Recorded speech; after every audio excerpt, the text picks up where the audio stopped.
এখানে দেখছেন প্রকাণ্ড একটা মূল গাছ, যেটার বাংলা নাম হচ্ছে মহুয়া গাছ এবং সান্তালি নাম হচ্ছে মটকম বাহা, মটকম দাড়ি। এবং এই দেখছেন এই মহুয়া ফুলের এগুলো কুড়ি, এখান থেকেই ফুল হবে এবং আপনা থেকেই ফুলগুলো পড়বে। প্রকাণ্ড গাছ, এবার ফুল থেকে তারপরে ফল হবে, সেই ফলটাকে বলা হয় কচড়া। এই মূল গাছ খুবই উপকারী গাছ, এই মূল গাছের কাঠ খুবই উপকারী গাছ। এবং একটা প্রবাদ বাক্য আছে বা ধাঁধা আছে যে গাছটির নাম হীরা,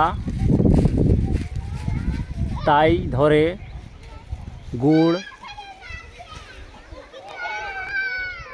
গুড় বেগুন জিরা। অতএব এখানে গুড় হচ্ছে এই মহুয়া ফুলটা এবং বেগুন হচ্ছে সবজি হিসাবে ব্যবহার করা হয় এই ফলটাকে, যেটাকে আমরা বলি কচড়া।